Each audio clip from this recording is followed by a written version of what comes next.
I'm going to a church on your half day and going back to home for rest.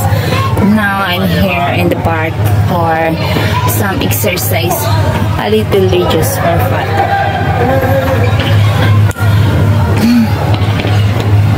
Very small now. A little bit.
But malaking tinutulong na exercise at diet ko everyday.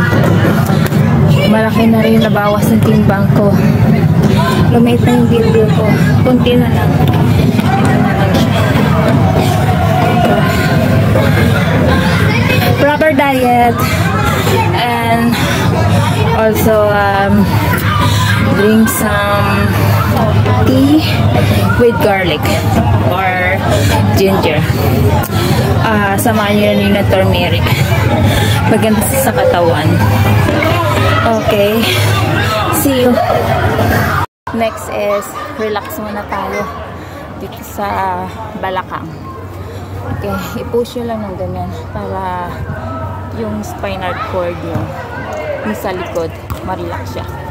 Saka habang nag-relax ako dito, nanonood ako ng football dito sa harap.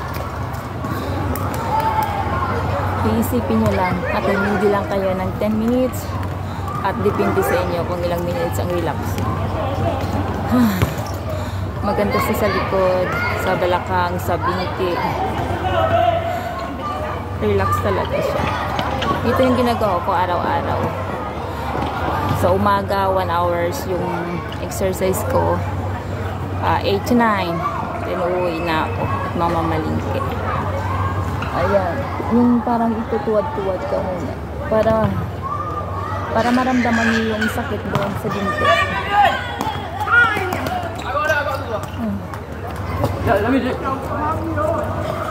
Wow. Talaga naman masakit siya. Pero pagkatapos noon, masarap sa pakiramdam. Wow. Okay. Ito naman, kasi mayroon ditong grills na pwede itupi yung talampakan.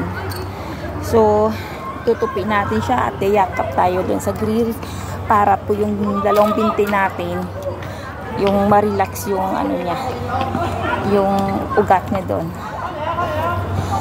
Para hindi kayo kulikatin. Diba? Kung minsan, pag naglalaro tayo, kinukulikat po tayo sa binti or doon sa legs. Kasi kailangan po natin yung muna i-exercise bago tayo maglaro. Or tumakbo. Isang sarap siya.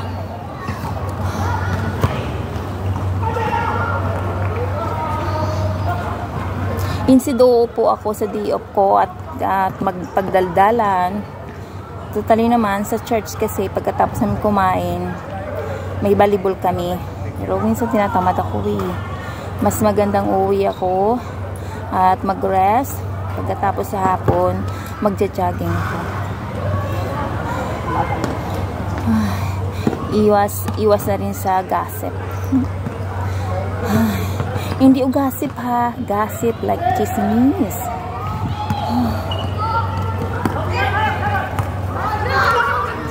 Galing na ako mag-jogging. Siguro jogging ako ng 1 round from there. Siguro mga 10 minutes lang jogging ko. Tapos bumalik ako dito para mag-exercise na naman. O, tapos na ako magyakap-yakap.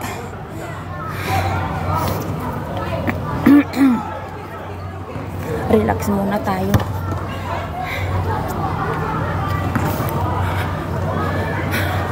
So, kakabit-kabit na naman tayo na parang tuko. Okay? Next. See you. Tayo. Kasi dito may grills ang pwede tayo magsambitin. Kumbaga. So, dito tayo magsasambitin tayo ng masakit kasi sa kamay at mabigat sa katawan. So, maybe siguro mga 1 seconds to 2 seconds. Ayan, para yung mga bili-bili sa likod mabanat. Wow, this one and this one is like magsasambitin. At saka ibubuka mo doon yung paa mo na parang naghihimakoy ka. Sakit sa kamay, promise. 1, 2, 3, 4, 5, 6, 7, 8, 9, 10, 11, 12, 13. Only 13 is enough. Masakit sa kamay, promise. Sakit siya. Kasi, tapos, ang gagawin na naman natin yung i-massage natin yung mga bili-bili natin, yung ganito siya. Ayan. Para, kumbaga, natutulog na mga ano dyan, na mga nerves, magising. Ayan, yung mga bili, yung ganyan, yung sa puwit. Ayan, pati doon sa may balakang na dahan-dahan lang. Hindi naman yung malakasan, baka naman mamaya mapilay o magkakapasa ka na. Busog pa ako. Kaya po yung gabi, parang kinakain ko na lang konti. Parang vegetables na lang or soup. Yung hindi na mabigat. Or kakain naman ako ng kanin, mga 2 kutsara, 3 kutsara is enough. Ayan, tapos simasin. Parang ganun lang yan. Tapos yung dito.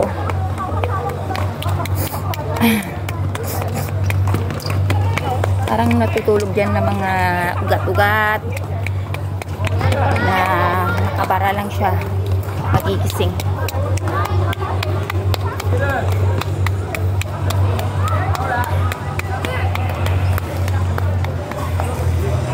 Ayan. Dito nakaraan, masakit yan dito kasi sa pagtulog na hindi sa pantay. Pinakpak ko lang yan dito habang nag-exercise ako. Nawala siya. Promise. Ayan.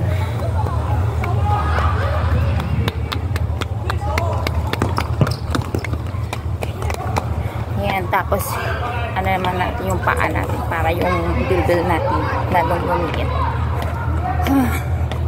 Mahirap na magpapayat kapag may edad ka na. Dati pagka bata-bata ka pa, o gusto ko nang pumayat, madali lang. Pag may edad ka matagal, mahirap. Tsaka, naglalayla yung mga balat, yung nagmumukha ka ng matanda. Pero, huwag masyado. Paminsan-minsan, sa tanghali, kumain ka rin ng solid food. Huwag mo hayaan na mag-diet ka na mag-diet kasi hindi maganda.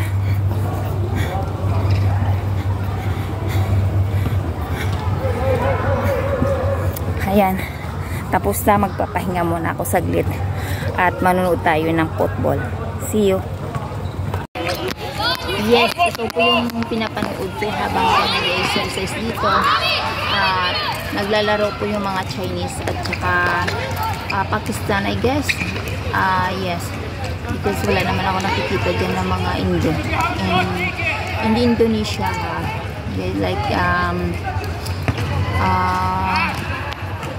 ano yung basta mga itik. Wala naman eh. Dati yung mga Pakistan. Ayan, game over na yata sila. Yan sa morning, pwede ka rin dyan magsipa ng bola or maghahagis-hagis ng bola. Pwede din dyan or pwede ka rin mag-badminton ng yung iko lang kasi parang bawal yata mag-ingay. And the rest, just one sa side doon. May basketball naman pero private yata yun. Ayan. Yan lang po yung mga ginagawa ng mga tao dito every Sunday kapag may oras sila. Kasi nag-exercise sila dito. At saka marami dito court kahit saka pupunta. May playground talaga dito na para maglalaro at mag-exercise yung mga tao. Yan ang mga advantage dito sa Hong Kong. Marami sila mga equipment na paglalaruan, lalo na sa mga matatanda. Hindi sila pwedeng uupo. Pero mayroon talaga silang hawakan na para mag-exercise sila. Lalo na po yung mga bakal dyan na sa tabi. Ayun mga puti niyan. Magkakabit-kabit yan sila dyan. Or dito sa harap ko, meron yan dito na pwede ka magsampitin or mag-exercise para doon sa balakang mo. Ayan. Nag-change game sila. Sa sunod naman, sa Sunday, may laro naman akong basketball. Pero magsisimba muna ako sa umaga. Ayan. Kasi kailangan natin yung lagi tayo active sa exercise kahit na may trabaho tayo. Pero iba talaga kung minsan kahit mga 30 minutes mag-exercise ka. Kasi iba po yung trabaho sa exercise. Ayan. Ayan lang po yung mga detalye dito sa Hong Kong ngayon. Ang iba, pumunta sila sa mga flower. Kasi ngayon, panahon ngayon ng flower for spring coming. Ako, tamad na kasi kung gumala-gala sa mga kung saan-saan. Ang gusto ko, simba lang, bahay, tapos exercise, yung ganon. Kasi nakakatamad na sa gala-gala. Focus na lang natin yung buhay natin. God. Okay. See you.